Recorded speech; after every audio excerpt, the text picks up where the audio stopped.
Hi, my name is Anna, Hi, my name is Kalyani. and our landmark project is on Miranda versus Arizona. Hope you guys enjoy.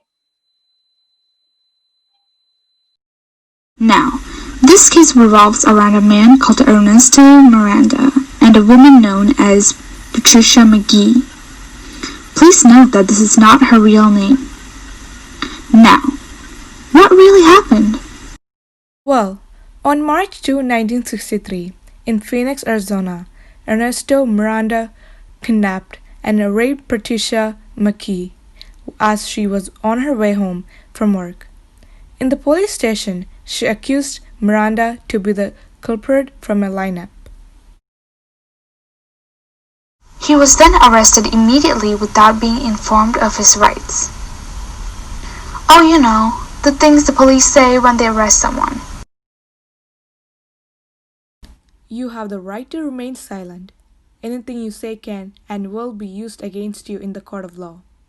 You have the right to speak to an attorney and to have the attorney present during any questioning.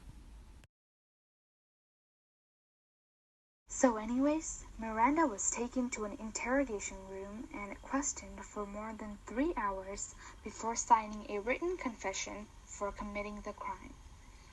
To make matters worse, the confession stated that he had provided the confession voluntarily, and that he was informed of his rights and that he understood them. Ironically, no specific rights were listed on it.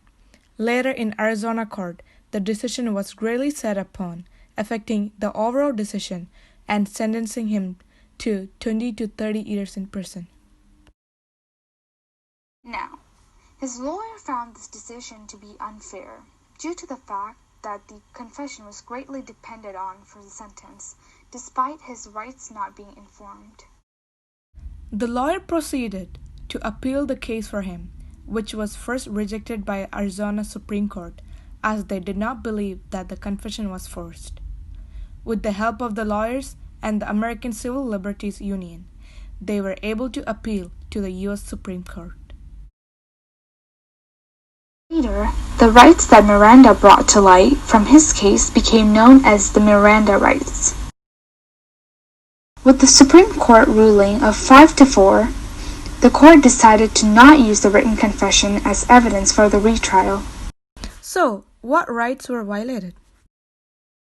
The Fifth Amendment. According to the Fifth Amendment, no person shall be compelled in any criminal case to be witness against himself, nor be deprived of life, liberty, or property without due process of law.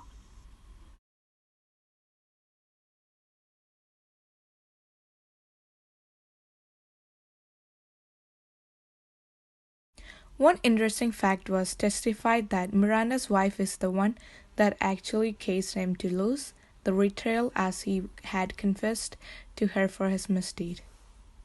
Another fact was that he was stabbed to death with a knife after a bar fight. The person who murdered him was read the Miranda rights.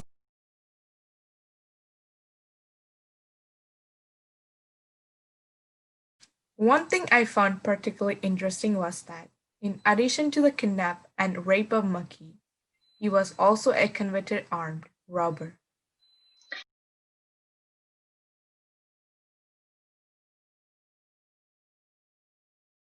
One thing that stood out to me was that Miranda did eventually comply with the police officer's pressures and signed the confession when he could have held out until they had no choice but to get a lawyer for him.